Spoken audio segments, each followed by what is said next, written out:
New York, big city of dreams. New York, big city of dreams.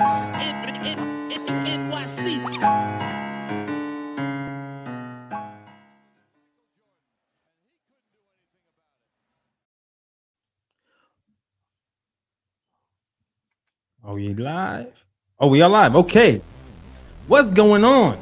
Jay Ellis from Knick Of Time Show.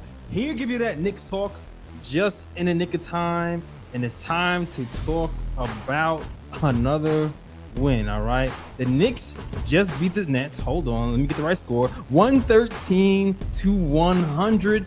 And they had a huge game from a certain cat. Before we get to him, let's read off these scores. Mikal Bridges gives you 16 points, 2 steals, 1 block, and 4 rebounds. Josh Hart gives you 7 points, 12 rebounds, and is diamonding up his teammates with 7 assists. 27 points, 3 assists. Clarkson gives you 12, and Karl Anthony Towns comes back with a vengeance and drops 37 points, 12 rebounds, and 3 assists on the night.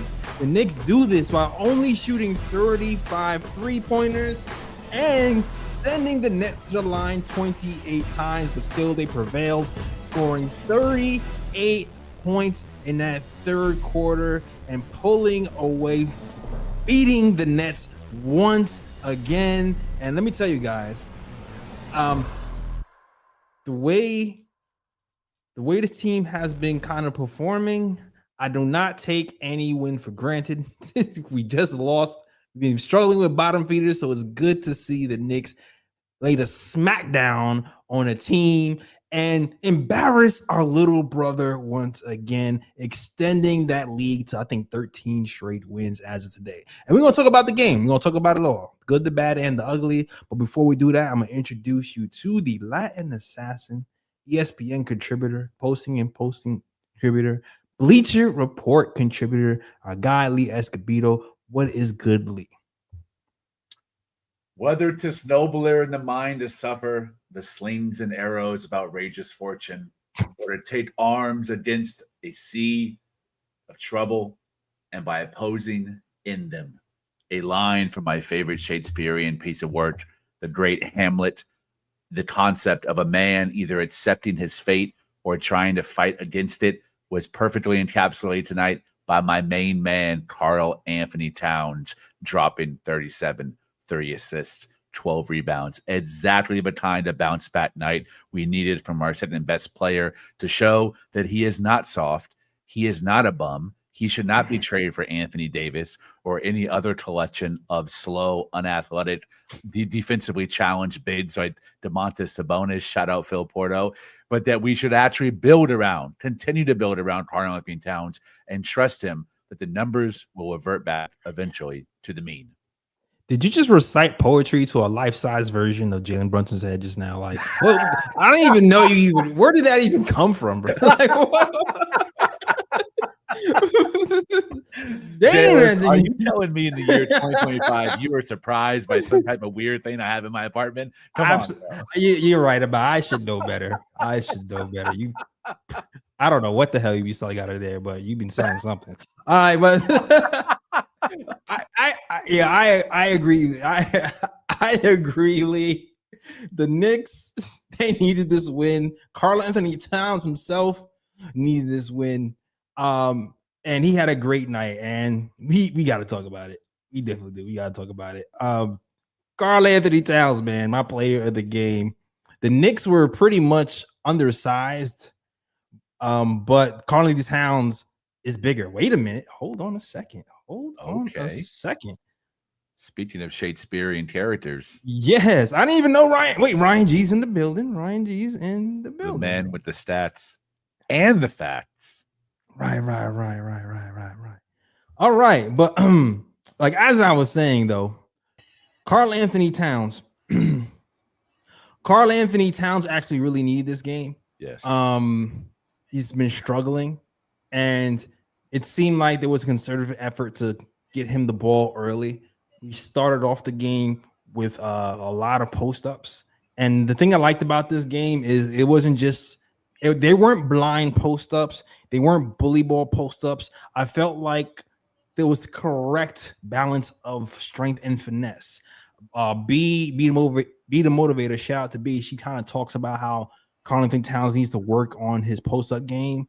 He had several drop steps that led to clean layups today, even the ones that he missed early. I'm like, all right, that's a clean layup. You just have to work on your touch, and you are a big man who has touch galore, and you'll be fine. And lo and behold, as the game went on, his touch came back to him. And then finally, when he got into rhythm, by the third quarter, he started bombing away threes. And it was a complete game from Karl Towns. So complete that this man started looking like defensive players of the year all of a sudden. I'm like, he had 2 blocks. You saw him like had his arms out. He's playing passing lanes. I'm like, did the spirit of OG Anunoby just take over your brain all of a sudden? What happened right now? But he had a complete game and had a scary moment when he went down on his hip with an offensive running over a Nets player who got a block call, but we got him out the game. He seems fine.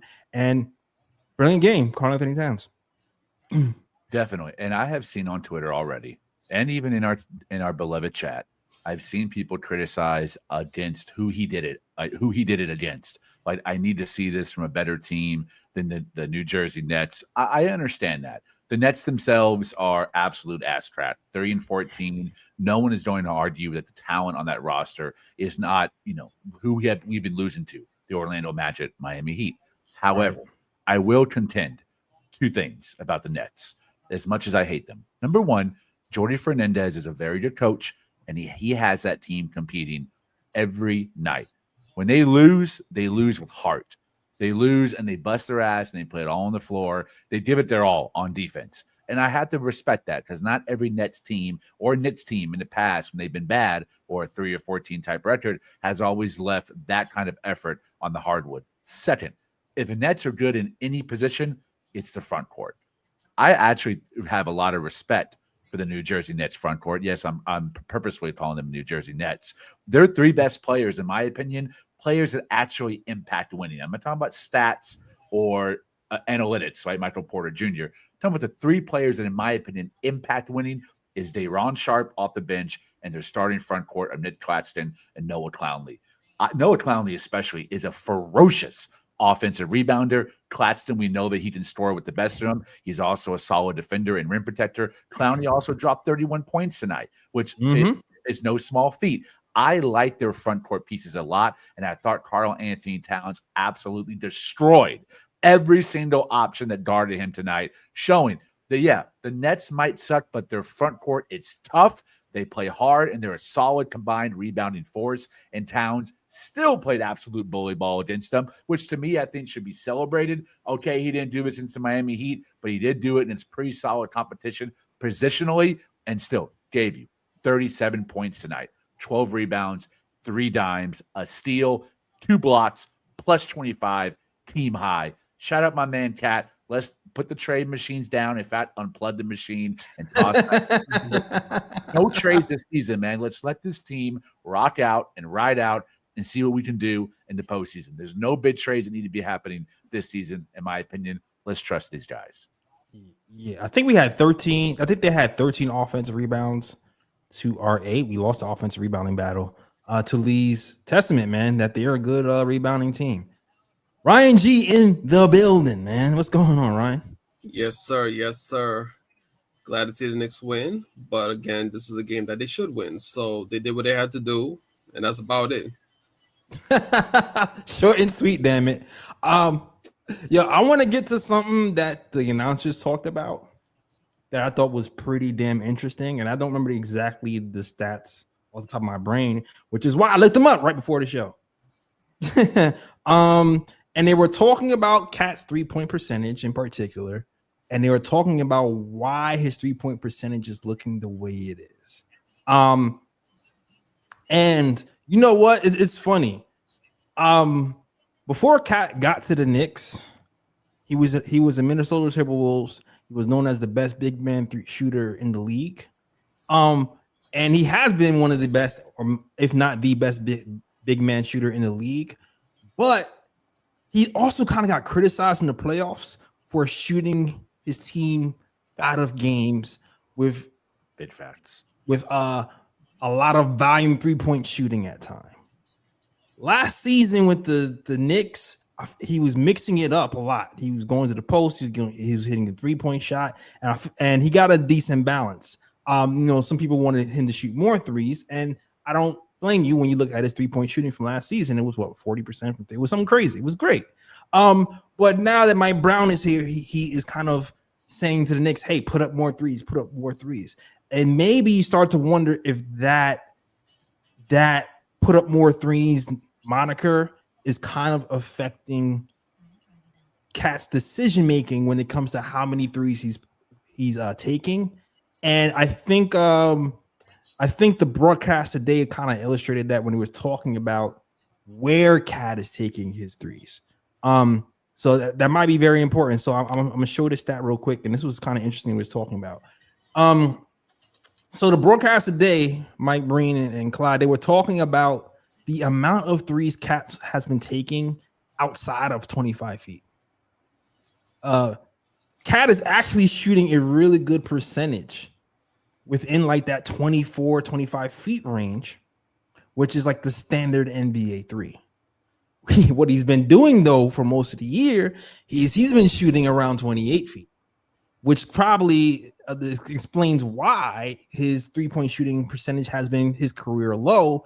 And you might be able to contribute that to him getting in this new system and him being encouraged to take more threes and not actually taking smart threes. And when I look at this number, it says from 25 to 29 feet from the 3-point line, he's shooting 29%, and he's taking 77 threes from that area. While the threes from the 20 to 24 feet, he's only taken 9. 9 total.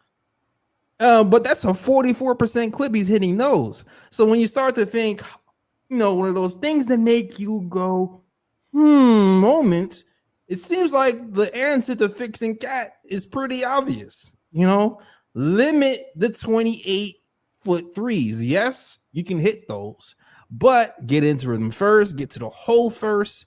And when you do take the threes, take them closer to the 3-point line. And maybe if he stays within that type of framework, he will start to look like the KAT that we all know and love last year when it comes to the shooting. So good work by Clyde and Breen to point that out. And thank you, NBA.com, for pushing those stats for me to look up. Yeah, I just want to add something right quick. I do think tonight was probably KAT's best night when it came to shot selection.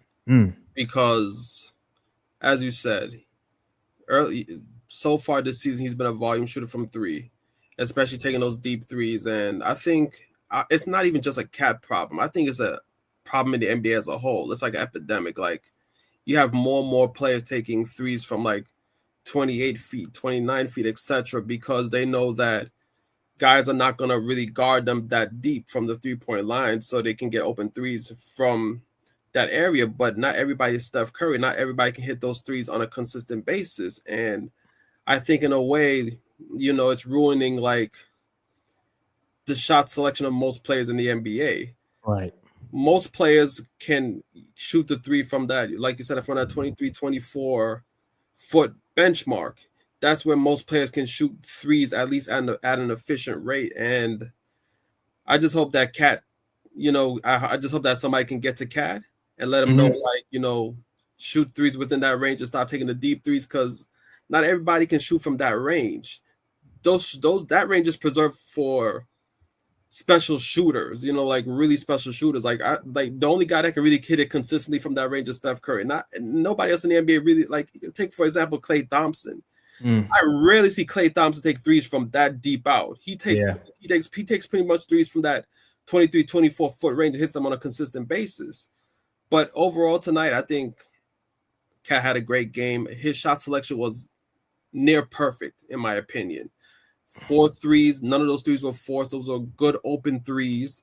And he took the ball to the basket when he had the opportunity to do so, when the matchup called for it. And he was in the post, dominating the post as well, because nobody in the Nets can really hold him in the post. I think I think during the broadcast they said like Cat got like 40 pounds on like, Claxton and other guys in the Nets front court. So it was good to see Cat use his size to dominate there as well. And in my opinion, I think tonight was the best game Cat had all season. Agreed. Yeah, I think there was 2 guys that had their best game. 3 guys that had their best game of the season. Let's see if we hit on the other 2. I'm sure we will as the show goes on. 2 more points for me on Cat. 1, Ryan, I love that monologue. I agree with you. I think you could call the 3-point barrage an epidemic. Although a silver lining to that is that we're seeing the best team ball I think we've ever seen in NBA history. Again, I haven't grinded a bunch of tape from the 50s and 40s, but I love the amount of ball movement that is necessary and the amount of screen setting by guys that don't have the ball to get these guys open. This less ISO to me is a huge positive. The more sharing of the ball and the more attempted high percentage shots, I see that as a good thing. The problem is it's not so much backdoor cuts of things of that nature. It's more hoisting up threes from beyond the 28-foot line, even role players doing that. So that, I think, dilutes the quality of the game. But with Karl-Anthony Towns, I've made this comparison before, and I find it very succinct. I think he is so much like Chris Webber. And Chris Webber was a multifaceted bid. Webber was a better defender. As a team defender, I think Cat might even be a better individual defender. I have to give him his props in the playoffs. And Webber's a slightly better playmaker. But Cat, man, when he is just stationary and he makes quick decisions, he doesn't try to overthink things like when Webber did. That would cause turnovers, or him barreling into the lane a la Julius Randle and forcing his physicality on opponents. The refs are not going to give him those whistles. He already has one of the worst whistles in the NBA. But if you force the issue, you're not helping yourself. And that was kind of a problem with guys like Antoine Walker and also guys like Chris Webber. But when you make quick choices on that elbow, and he's become so adept at that, it's one of our best playmaking hub areas on the floor. Is him on either side or a little bit beyond the three-point line and the left side of the floor. And he makes those high above the head passes, finding cutters and shooters. Beautiful basketball. And I thought that his decision-making was quick tonight. And I was like, man, this is the Sacramento Kings back in the day when Chris Webber would be that playmaking hub, finding Bibby or Christie or Peja. And this Knicks team, I think, really benefited from Towns being double-teamed. It allowed them to have easier opportunities at the rim and from three. All great points. And, man, talk about uneven whistle. The way this dude went to the hole and posted these guys up, you would have think he would have got more than 6 free throws. Like I feel like there was so many and ones that potentially wasn't called. I was like, I don't understand how you're aggressive as a Cat was, only get 6 free throws. And like you're getting the same amount of free throws as freaking Noah Clowney. Like, I don't understand how that is. I just don't. But it is what it is. It's not as frustrating today because we won the game and he was getting buckets. But the non-Cat whistles are still frustrating to watch. It's like, damn. Like, I almost feel like the guys who don't flop get penalized, man. It's really what it is. Like, when you don't flop, you don't get calls. Like, very true. And this is not a referee bashing podcast. Since I've been on here for, was it the 4th season I've been on here, the 3rd, 4th, I love that I can't remember it because it feels like it's been forever. But I've never done this podcast and blamed the refs. Neither have any of you guys. But it's so abundantly clear. Cat has a bad whistle, and it hurts us, especially in the games. Nah, for real. And I actually said this on Ron's show. Like, I feel sometimes I do feel a lot of it. Some of it is his fault because he cries so much that refs don't know what's real and what's not. So like they like. So like when he does get a foul, they're just like, oh, that's just Cat screaming again. You know what I'm saying? But it's like, damn, man, he gets hacked a lot. But like I still feel like he might have to go to flop school, yo. I don't know. He might have to go to Danilo Gallinari or something. I don't know. he needs some training. But let's keep talking, man. Let's keep talking. I want to guess other best game. The other player you think has the best.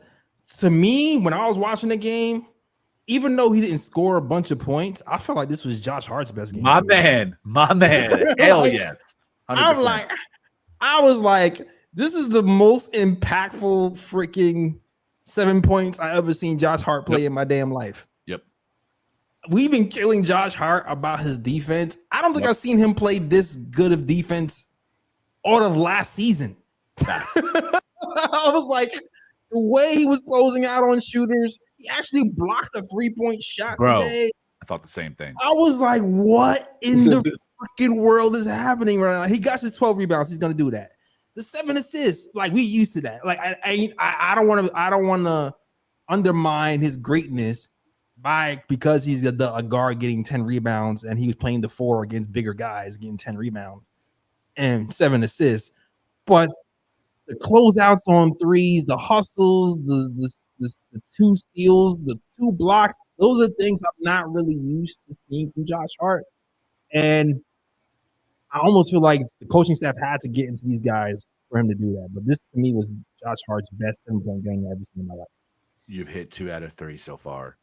Totally agree with you on Josh Hart. This felt like the Josh Hart when we first got him at the trade deadline. That the Nets 14 games, he went on an absolute tear in terms of plus minus, and we went on the win streak.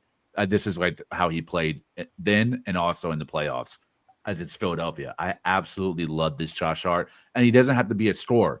I think he gave the ball up quickly too, which I like to. Sometimes when he's indecisive and the ball sticks, the defense is able to get set, and then they're like, all right, we know the Knicks don't run these 2 or 3 type of actions or these 2 and 3 frameworks or concepts. Let's dig in and stop them. Not tonight. I thought his digs were really solid and crisp. I thought his hedge and recovers were really solid and crisp, and his closeouts were really solid and crisp, which are things that have not been solid for almost an entire 12-month calendar year going back into last season.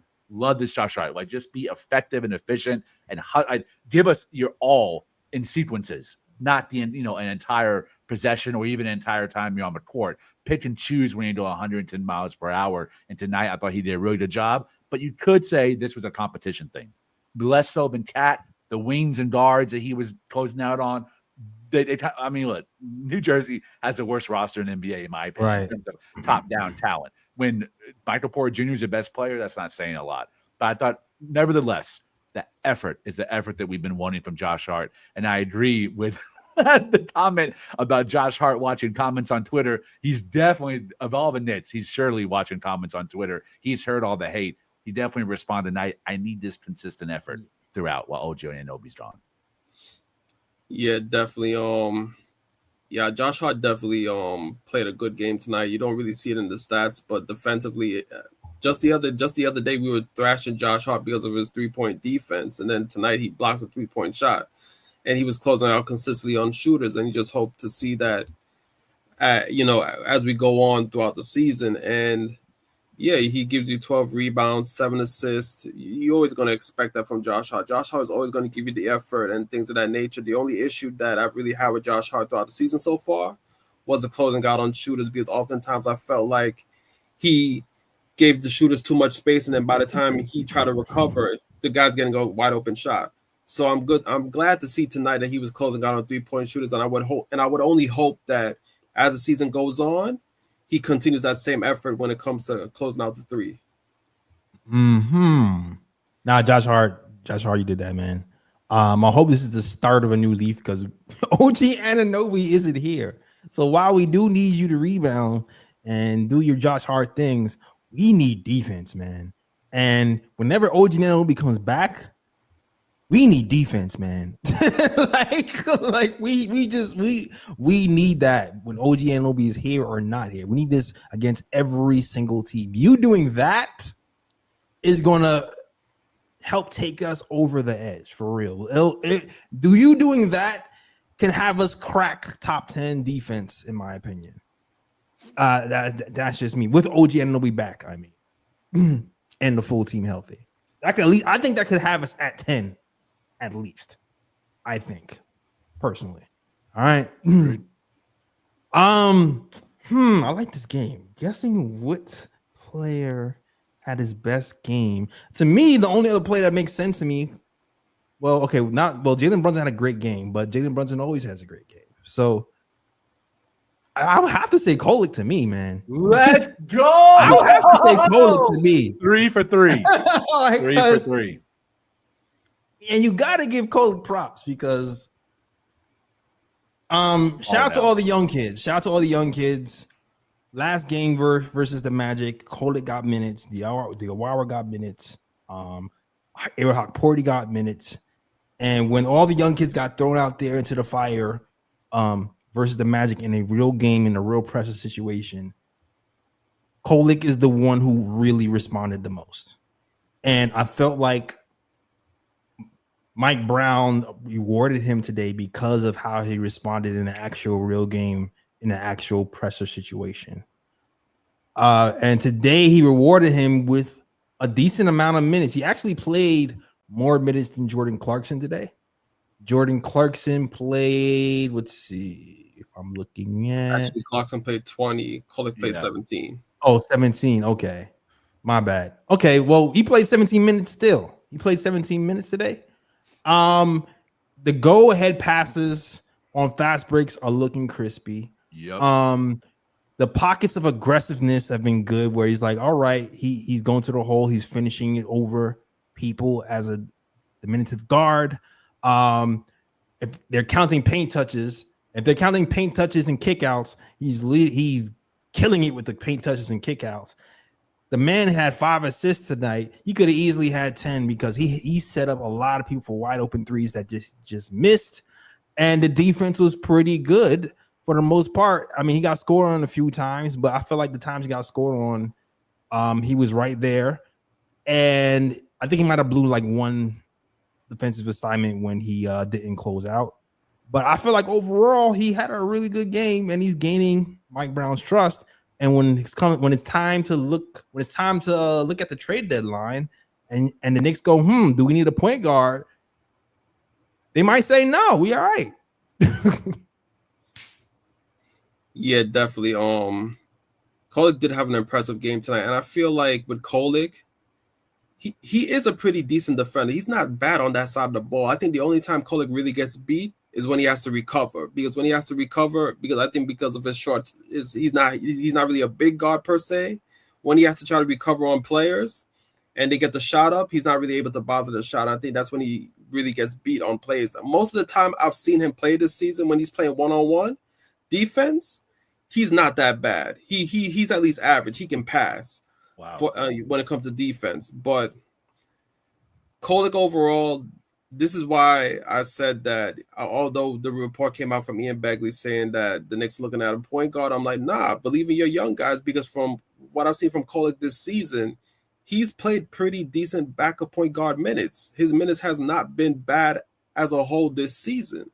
And I like him as a change up to Brunson, because you have Brunson, who's a superstar point guard that score first, but he can also create his own shot and create shot for others. But then you bring in a change up in Kolek, where Kolek is a pass first point guard, where he more focuses on keeping the ball moving on fast breaks, pushing the ball up, to guys to get them easy baskets and things of that nature.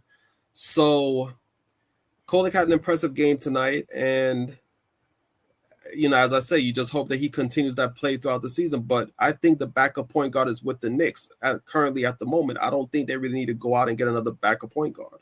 So you saying you wouldn't trade for LaMelo Ball? I'm just kidding. LaMelo Ball and Jalen Brunon backcourt would be wild. I'll just leave it at that. I disagree with the first half. Again, thinking about the competition, this Nets team is kind of really easy to steam against. There's not a lot of shooting in the backcourt. So to me, nor is there a lot of dribble penetration either. I don't think that this was a game you can be like, well, Kolek kept this man in front of him. You said for the entire season, I don't know if we've seen enough to really make an overall sample size. If his defense has improved from last year, I'm happy and wanting to be proven wrong and hope to see a larger sample size. Where we can point to multiple games where he kept this man in front of him. As the practice says, on ball, off ball. I know the practice is a huge Tyler Kolek fan, and I hope that I'm wrong and he's right in the scouting of him, because the second point that you made I thought was even more important, which is he's a perfect complement to Jalen Brunson. He's what they wanted Malcolm Brogdon to be, which is someone who's a table setter for others, because there's not a whole lot of self-initiation or self-shot creation on the bench outside Jordan Clarkson. Hart has areas of the floor where he struggles. Yabba Dabba Doo is still the BBL. Mitch Robinson's nothing but a lob threat or in the dunker spot. So you need someone who can get those guys going. I agree with you, man. If Tyler Kolek can be paired with Deuce McBride, I really don't have any problem giving him minutes. I just want him stabilized with a guard who can be the point of attack defender so that he's just not being constantly hunted and having a guard, the opposing point guard. It's a point guard's league. So when Deuce isn't out, I struggle pairing him with Brunson or him with Jordan Clarkson. But Deuce was there, and I like the idea of having them paired together because that means Deuce is going to get a lot of open catch and shoot shots, which he excels at in terms of a shooter in that capacity. So good call, Ryan. I don't think we should make a trade. And the point guard Ian mentioned, Javon Carter. Yo, that's a total cheats, bro. Don't trade any asset for Javon Carter, not even Batum Dadier. Just keep Tyler Kolek. If that's the option that they're looking at, and that's who he's hearing, I'm good, bro. Just keep, like Ebony said, free as me. Yeah, I mean, it's not like you have a bunch of assets to make some big trades anyway. Also, we'll call it playing the way he's playing. Like, just let him rock out. Just let him rock out. And I agree. Like, when he's surrounded by defenders, he's way more watchable than when he isn't. So as long as he's surrounded by defenders, he's playable. Because I just like the way he passes the ball. He has an NBA skill, and that's passing the ball. That can't be denied. If you're even the biggest Tyler Kolek hater, can look at the game and go, he has an NBA skill, and that's passing. And with Clarkson, his skill set, but both his limitations and his pluses become less crucial because I think Clarkson really, you had that guy that did you bailouts into shot clock possessions and someone who can go on a heater and just tear it up. And Clarkson can, Kolek can just kind of be more of a secondary creator and someone who just gets other guys open shots. We have to be leaned upon to like, we need you to score, Kolek, because you're the point of attack right now. Jordan Clarkson does a lot for, I think, Kolek's game. Absolutely.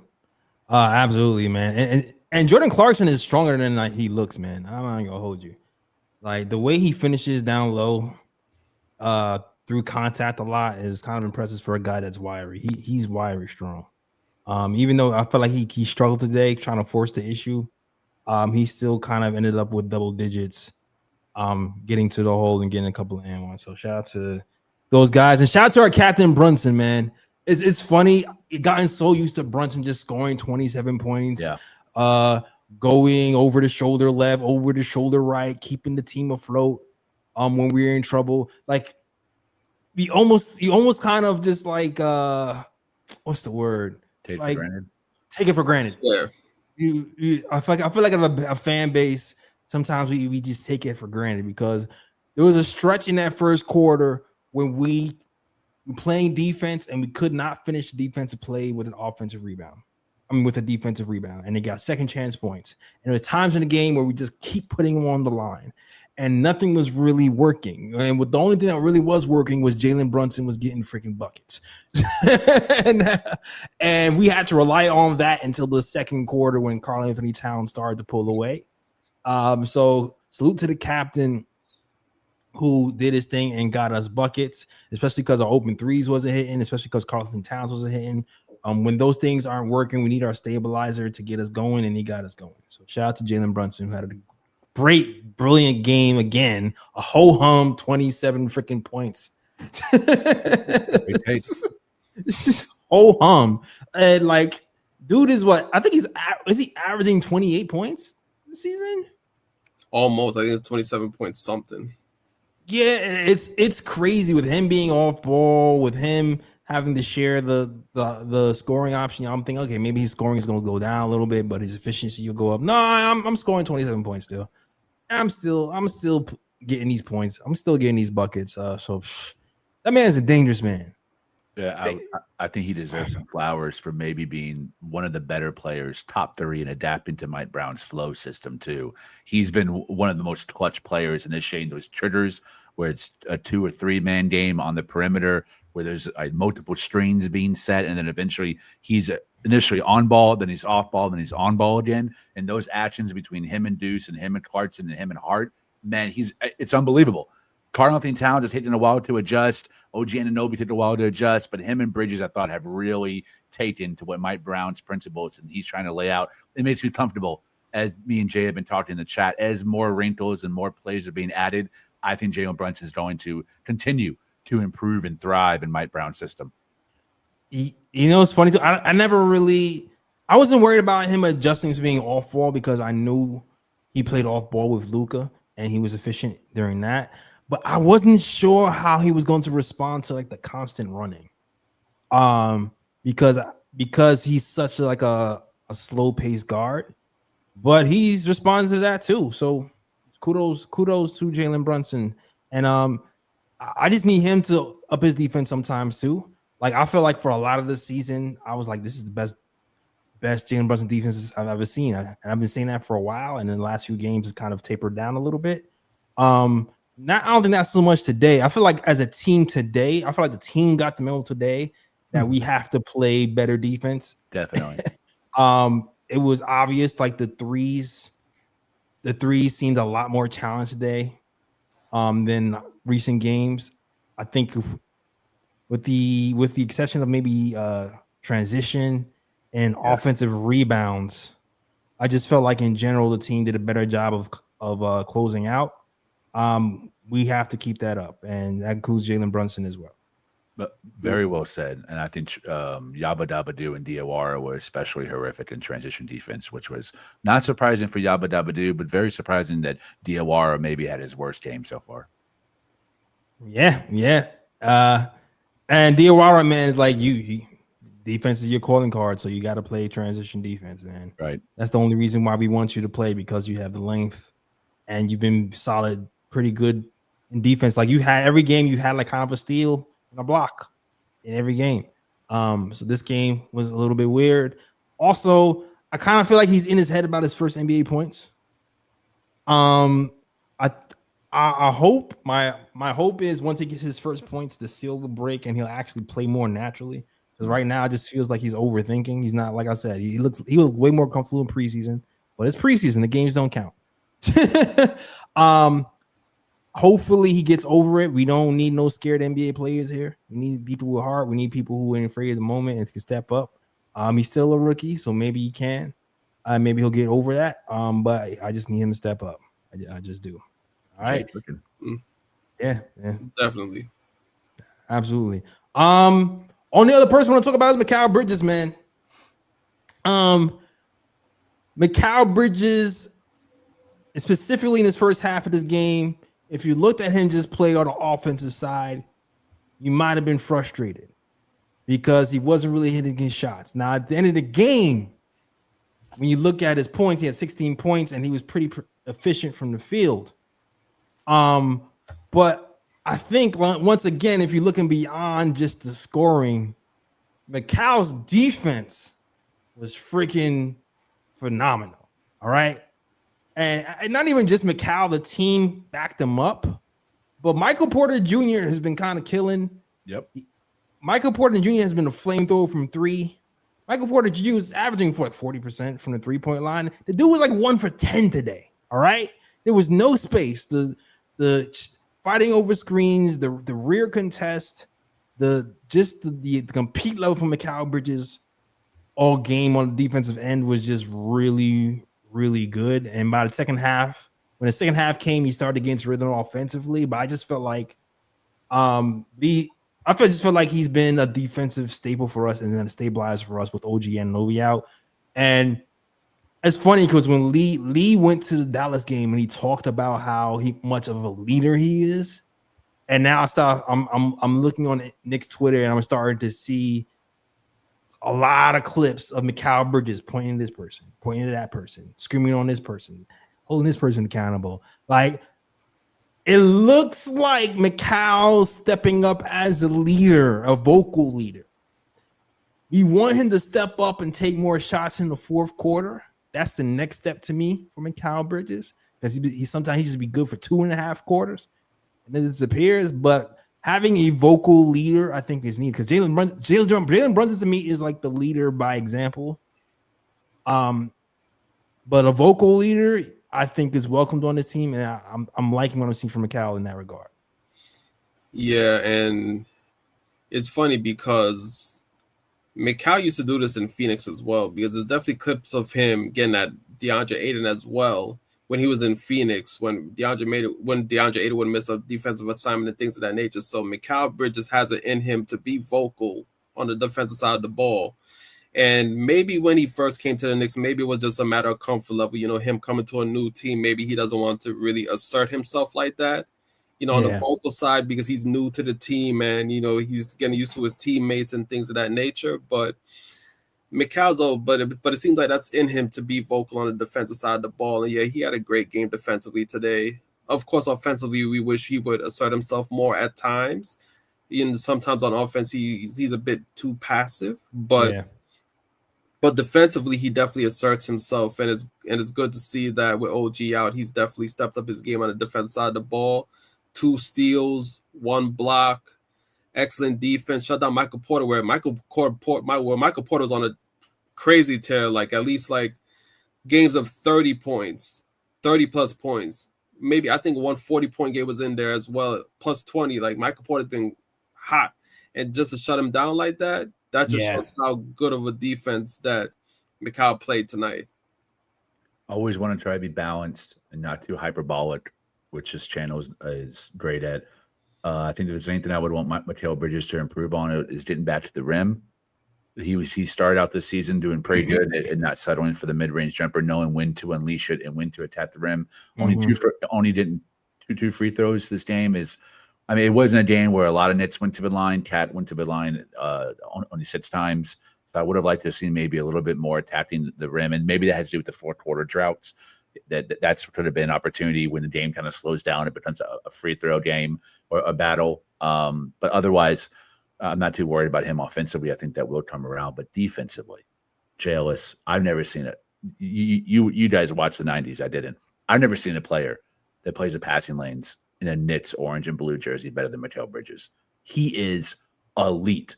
I watch a lot of ball. I maybe there's like 1-2 guys in the NBA that play the passing lanes better than him. OG Anunoby. I think Mikal Bridges is better than OG Anunoby at playing the passing lanes. Not as an individual defender, just disrupting the flow of the offense. He has such a high IQ for anticipation. Even if he doesn't get the steal, he will blow that play up because he'll swipe at the ball and the guy will have to relocate and he'll swipe at it again as he's coming down, and he has a heave like that one shot that happened today where I can't remember who was in the left corner, but someone shot it and it was a complete air ball because he blew it up twice, both on the initial pass and the relocation. And I was like, damn, the hustle, the conditioning of this guy in the game, and to be able to run as much as he does and navigate screens like he does is like, man, F those picks, man. Listen, sometimes the picks that you give for a player, it's not about the name or the stats. It's about the role. And Mikal Bridges is perfect in his role on this team, even more so under Mike Brown than he was Tom Thibodeau because he's more on ball. The defense, it cannot be undersold or underappreciated. He is a top 5, in my opinion, defensive master this season in all in the NBA. Nah, I agree, man. I like the rear view contest from 3 has been crazy. The steals, the way he gets the steals, like reading players' eyes, the fake, like even when like he'll guard 2 people and get a steal. Right. Like he'll like stunt to the person, or he'll stunt to one person, like he's going to guard them and then reverse course and then get the steal that way. Like he's just, his defensive IQ is just through the freaking roof. And then even just like choosing when to double team. Like I feel like there's people who double team and it feels like a gamble. When he double teams, it just feels like a sure thing. Yeah. I never feel like when he's double teaming, like, oh damn, like his man's gonna be left for an open 3. Like usually when he double teams, it's a guaranteed steal or a guaranteed block. Yep. Every damn time. Hart, for sure. Exactly.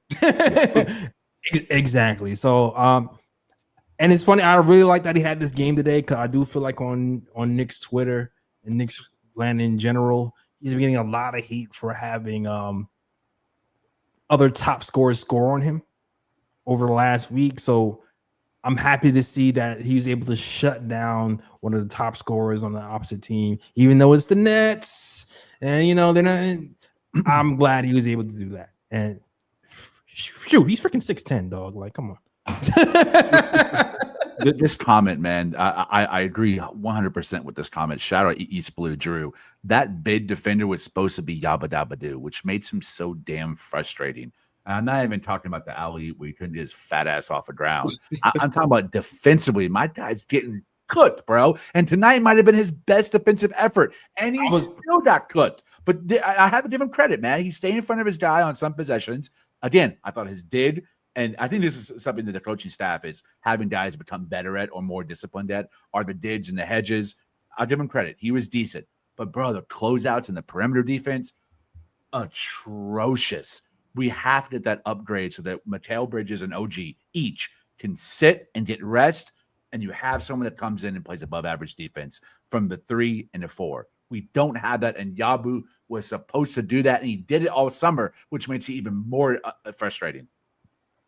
Maybe he. It's funny because you was killing him, and I was about to like give him a compliment, but you gave him a compliment before I did. So try to be balanced.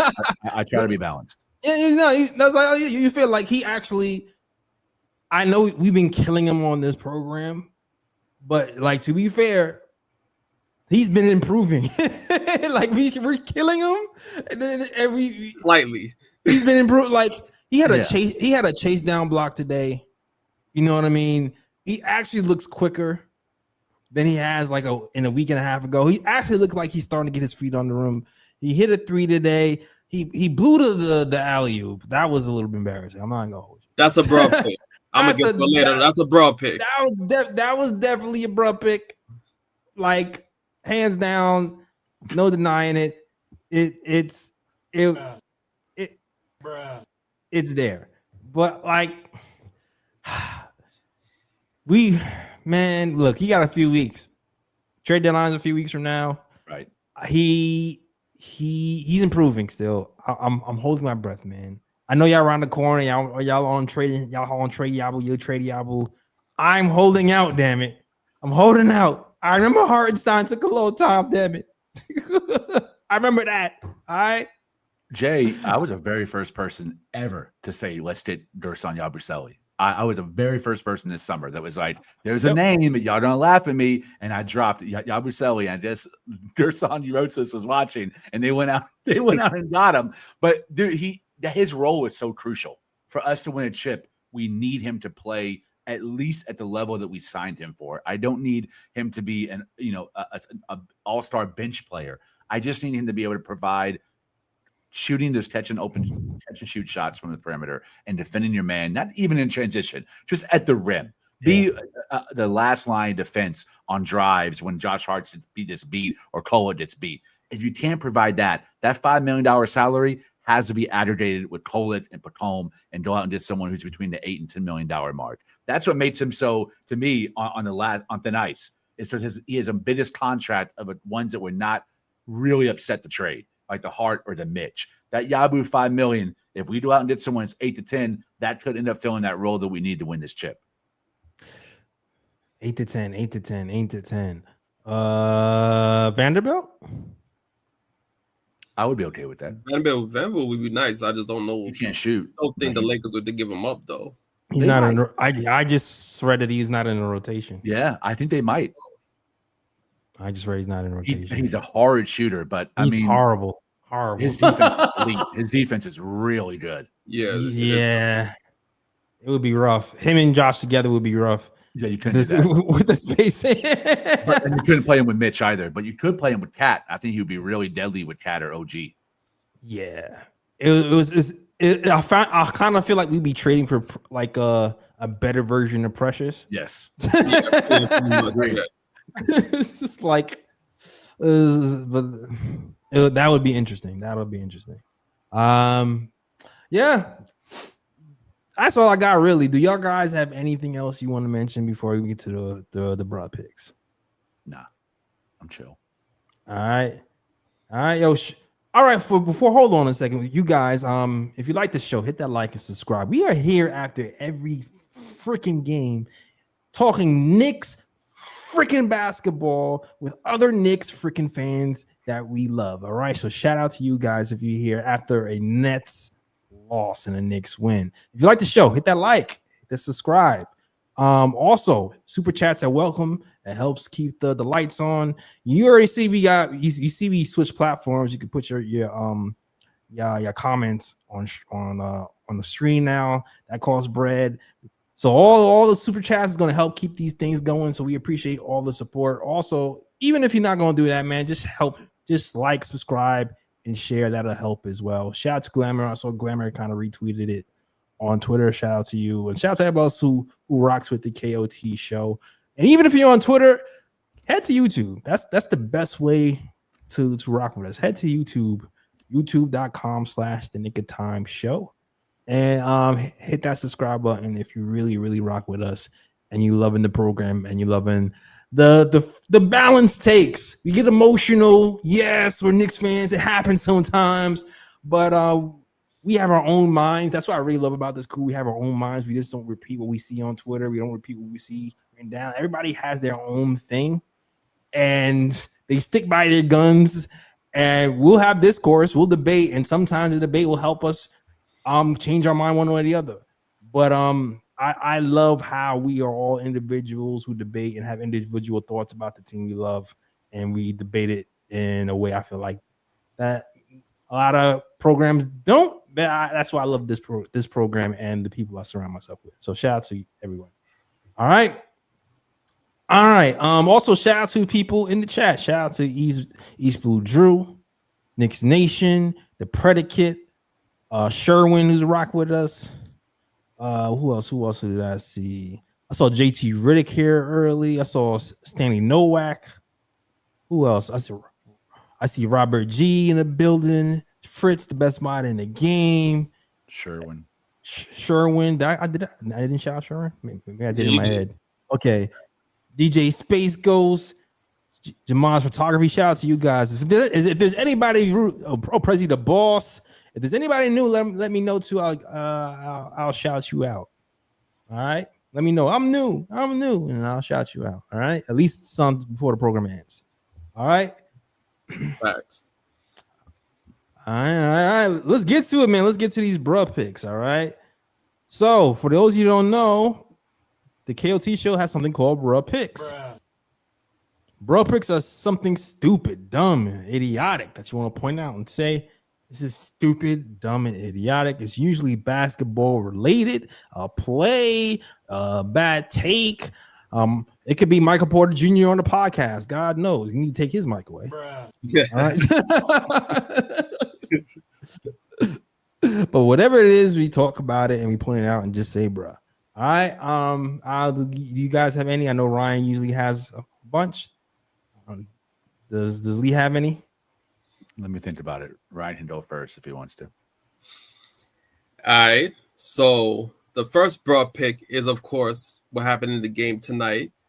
Cat gets the steal, sees Yabusele on the other side of the court, making a straight line to the basket.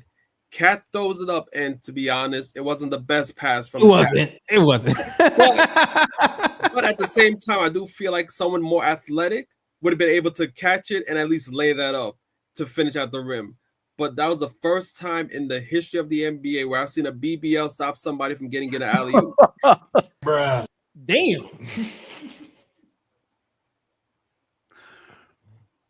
Oh man, that was rough.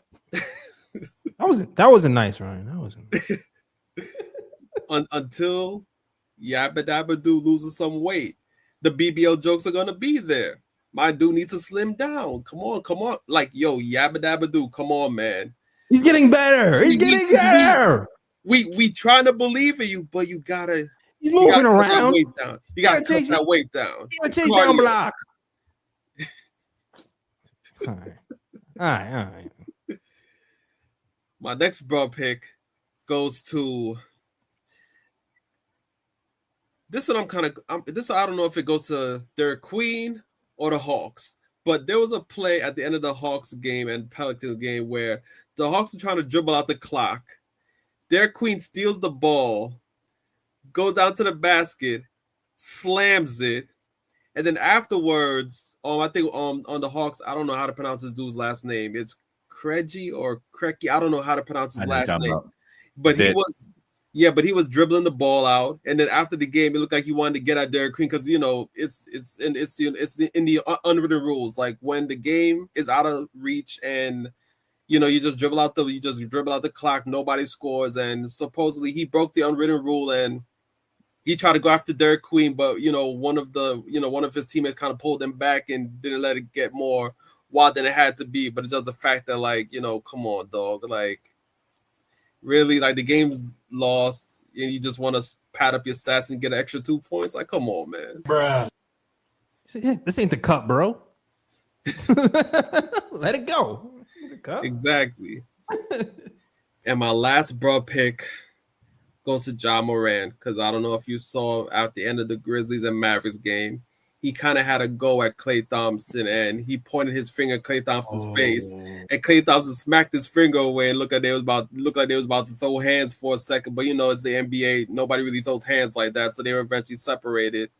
And then during the post game, when they interview the players after the game, on the court, Ja Morant makes a jab at Klay Thompson. Basically, I think it was Spencer who was being interviewed, and basically said that, tell him who the best shooter in the house is. It wasn't bro from Golden State. Basically making a shot at Klay Thompson. But I think Klay Thompson answered it. I think Klay Thompson handled it really well after the game, because they asked him about Ja Morant's comments. And basically Klay Thompson told him in the most eloquent way possible that Ja's a disappointment, and that his off-court antics outweigh what he does on court, and that he hopes that he could eventually get it together and actually live up to the potential that that he was meant to have when he came into the league. Bruh. But it's just like Ja Morant really be out here just wilding, and it's like, dog, like, first and foremost, you weren't playing in the game, so why are you talking trash to begin with? Like, you was on the bench, you was hurt. Why are you talking trash? You didn't even take part in the game, number one. And then number two, it's like Ja Morant continues to show that he has a lot of maturing to do, man. Like, I don't know how it's gonna get through to him, and you hope that it eventually does, but he just keeps doing bonehead thing after bonehead thing after bonehead thing that does not help his image. When Derrick Rose went there to the Grizzlies, I thought that was gonna be the answer. I thought it was like, they respect Derrick Rose, has the ultimate respect around the league. He's a mentor.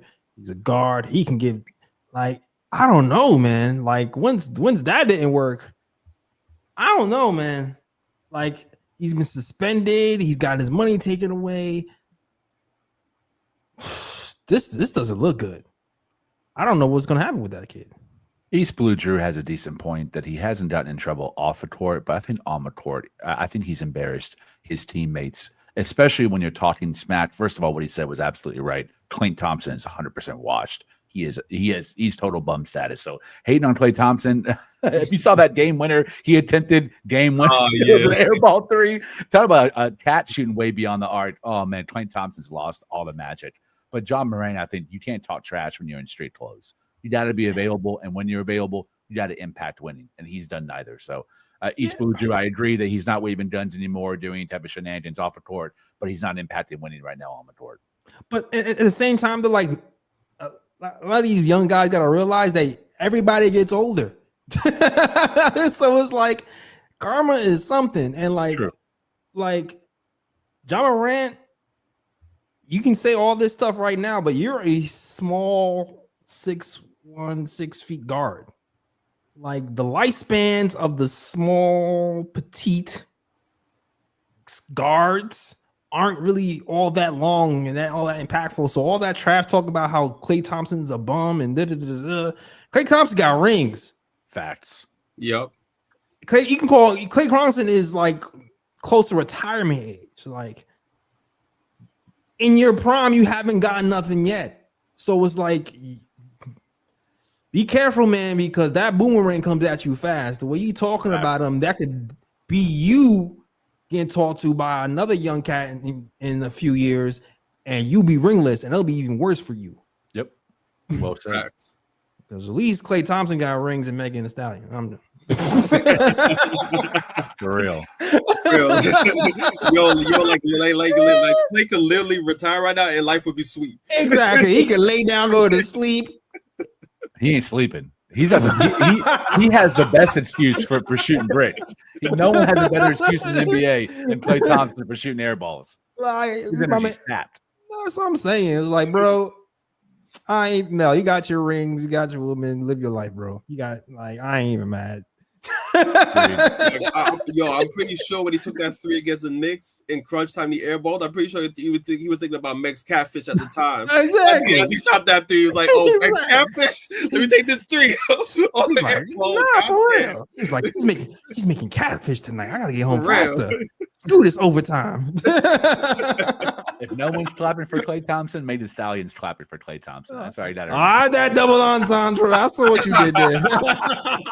Round of applause. Good game, bad game, it don't matter. Exactly.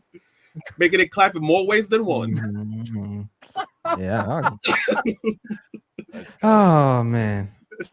But yeah, definitely. I got a bruh pick and a ooh pick. I'll do the ooh part first. Michael Porter Jr. First of all, what he said is 100% true. 14-year-old Michael Porter Jr. will dominate the WNBA players. Most of them. There's probably like 1 or 2% that would beat him in ones or whatever, but the majority of them, he's gonna dunk all over them. He's gonna outrun them. He's gonna outmuscle them. You can't compare men and women. Like even at 14, he's an NBA athlete. Even at 14, like these AAU kids are different. It's in the 1950s anymore. Like they have the full fundamentals in game. Well, most of them do. But I don't understand this argument that people, especially it seems to be like people that are like red pilled or on the right, constantly make for decades about a high school basketball team would be a dub. It's like, bruh, duh. The reason you don't need to talk about it is it's inherently obvious. Not every high school team, but a team that's like top 10 in state. Now I ain't talking about no podunk team in West Texas, but a team that is nationally ranked. Of course, you don't have 1 or 2 guys that are D1, and maybe one of them it's NBA. That guy alone can dominate a game against women.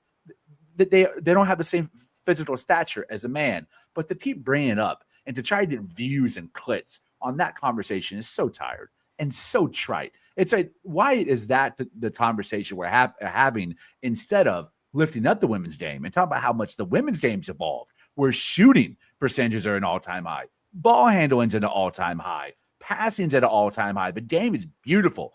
Last season, WNBA is the first one I really got into, and I was amazed at how fluid and modern the game was and how much it reflected both the NBA and the global game. It's a great product, and we should be focusing on how the game itself on the women's has evolved, not this 40-year-old conversation about a high school team or middle school team beating the WNBA team. Honestly, I see it as an ego stroke because it's like I don't see no other reason as to why to mention it. It's like, okay, professional men can be professional women at basketball. Like we know this. Like there's no reason to continuously bring it up. Like why bring up something that's common sense? Right. You know what I mean? And I agree with Lee. Like why not talk positive about the women's game? Like why bring it down a notch by saying obvious stuff about, this kid that, has NBA talent in high school can beat a women's team. Like, okay, like we know that. Like, what's the point of mentioning it? Like, come on now. Yep. Yeah, I don't know, man. That he just take his mic away. That's all I have to say. Not everybody is meant. Shoot, we say dumb stuff on here sometimes, but man, like Michael Porter takes the tape. All right. Oh my gosh, it's next level. Michael Porter Jr. makes me look like Hubie Brown. Bruh. Michael Porter, man, it's like everything he says is just like, bruh, shut STFU, man. Shut up. Everything he says. Half of it I agree with, but I'm also like, bro, why are you saying this on a podcast when you should be working on your game, bro? Like, listen, man, when a contender ships you off, not a good look. It's not a good look when a contender says we can lose you and still contend. You should be thinking about that, Michael Porter Jr., and rehabbing your image. I mean, I think a lot of that has to do with his contract too, but I feel you. All right, that's fair. Yes, MBS, Michael Porter Jr., stick to basketball and your OnlyFans girls. Just stick to those two and you'll be fine. Oh gosh. Bruh. All right. I think we covered everything we had to cover. Tomorrow will be Knicks Nightcap. Hey, Phil, be there, be square. I don't know if I'll be. I might try to make an appearance on the show. I'd be tired, dog. I'm trying to take days off as much as I can. But I've been on a couple of episodes. But definitely check out Phil. I know he's gonna have a lot to say about Anthony Davis and the Knicks playing recently. So definitely check out the show tomorrow. It's gonna be on tomorrow instead of Thursday because of this Thanksgiving holidays. All right. And Wednesday we have a game before Thanksgiving. Yes, we do. The Hornets. NBA Cup. NBA Cup. Let's get it. We better, but please, we better win this game. I mean, I'm gonna be saying that for the foreseeable future. We better win this game. All these teams that we supposed to beat. It's funny because Hornets is one of those other teams that was giving us problems last season. Right? Why is that? Yeah. Length.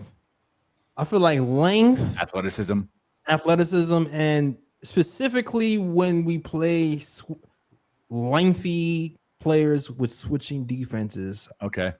We've had problems. It was like the Hornets switched a lot. The Raptors switched a lot, which is I'm very curious how that's going to go because now that they have BI, although we'll probably end up hunting quickly like we usually. We usually struggle against switching long teams in general. So I'm very curious to see how that goes. But I'm really curious to see how that Raptors game goes, especially without OG. Damn. But yeah. All right, yo, that's the show. Thank you guys for watching. There's gonna be a show on tomorrow and Wednesday. So man, y'all gonna be happy. Then we have one day off, and then we back on Thursday. Okay, all right. KOT all week strong. All right. Yes, sir. So Lee, let them know they can find you, man. On Twitter @ _Lee Escobedo, LEEESCOBEDO.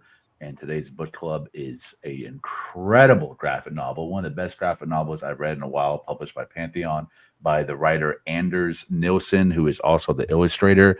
It is a futuristic, post-apocalyptic sci-fi interpretation of classic Greek and Roman parables. So really intense stories about like human wastelands and bioengineered humans and cyborgs, but told from like the classic myths of not American, but world religions. So the interpretations are brilliant.